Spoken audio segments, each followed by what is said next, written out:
I found that there are many things that I used to do in my 30s and 40s that make no sense after 60.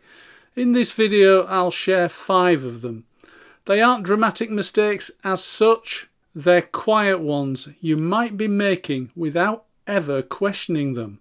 If you're over 60 and still doing these things, it's probably not helping you.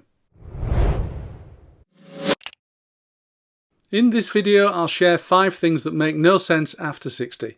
These 5 things all sound sensible. That's the problem, because after 60 they slowly work against you. This is part 5 of a series of videos on things that make no sense after 60. If you've missed the other parts, I'll put a link in the description below and I'll also link to them at the end of the video. So let's get straight into part 5. 1. Planning life like time is unlimited. You don't waste time deliberately. You waste it indirectly. It's easy to plan life as if energy, health and motivation are permanent fixtures in your life. But after 60, that's the problem, because they're not. What they are is diminishing, non-replenishable resources. You can work to preserve them as best you can by looking after yourself. But ultimately, the fact is, they are diminishing resources and they're diminishing fast.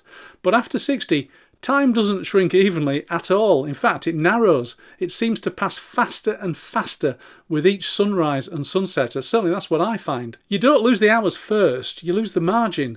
And once you stop planning as if time is unlimited, your priorities get very clear, very fast. When you treat time as precious, you stop tolerating what wastes it and pushing things into later, next year, when things calms down. That is just wasting time. So whatever those things are for you, bring them forward. Do them today, not tomorrow. 2. Staying quiet to keep the peace. Staying quiet feels mature. It's polite. It's reasonable. You don't say what you think. You avoid the awkward conversation. You let things slide.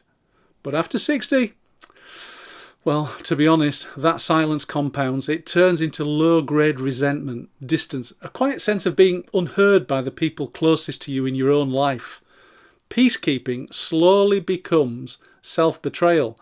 Not just that, if you have friends or family members who are often badly behaved, staying silent leaves them unchecked and allows that bad behaviour to continue.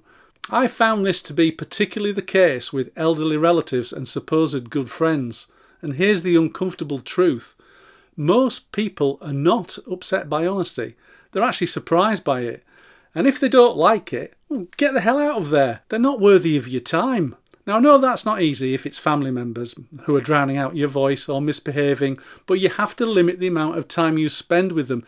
Even then, try setting an anti-goal to spend less time with them and use the time you've freed up in the process to enjoy yourself. That's what I do. If you're cautious about standing up for yourself, understand this. You've earned your voice. You just have to use it respectfully, not in aggression. And that brings us to the body, because the same misunderstanding shows up there too. 3. Treating your body as fragile. Somewhere along the line, it's easy to confuse ageing with fragility. I'm nearly 65 and I'm far from fragile.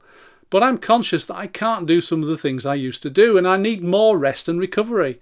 I need to protect my body, not preserve it. It's very easy to stop moving just in case, to avoid effort, to be safe. But trust me, that will just accelerate your decline. It isn't responsible behaviour. Your body after 60 is not delicate, it is still adaptable. Strength, balance and capacity don't just disappear. They retreat, though, when they're ignored. Yes, caution is sensible, but avoidance definitely is not. So lift weights, walk more, move regularly, eat more protein.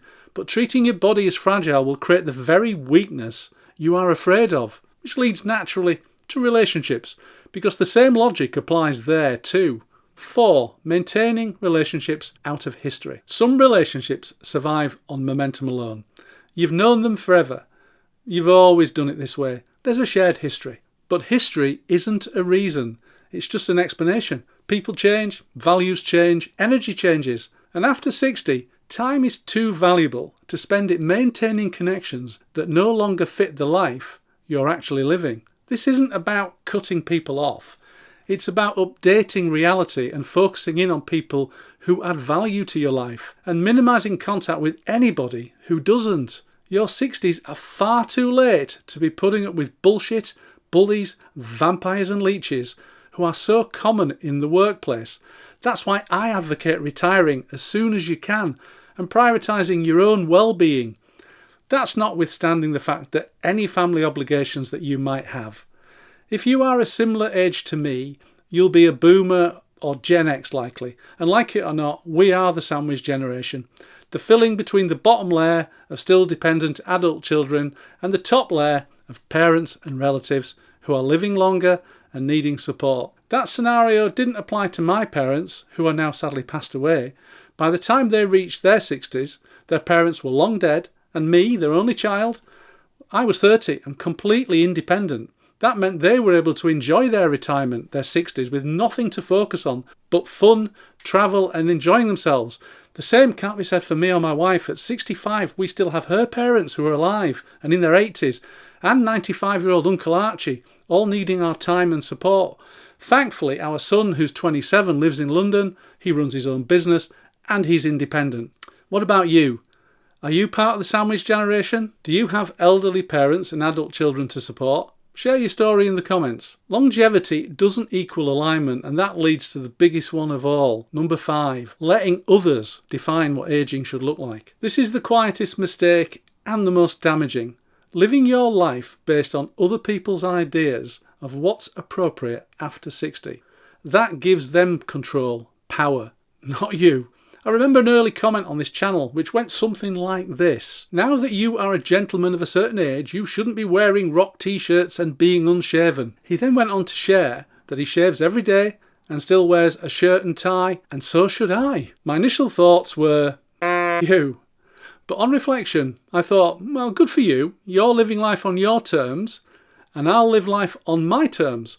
And that means jeans, David Bowie t-shirts, and stubble. Thank you very much. And if you don't like that, don't watch my videos, because I ain't changing for anybody. Slowing down because it's expected, dimming yourself to be adaptable, accepting rules no one ever formally agreed to, at your age, that phrase has ended more lives than bad health ever did. There is no universal script for ageing well. And after 60, outsourcing your definition of a good life to other people is a big mistake. This stage of life is not about less, it's about choices. Your choices, not other people. Who cares what they think? You do you, let them do them.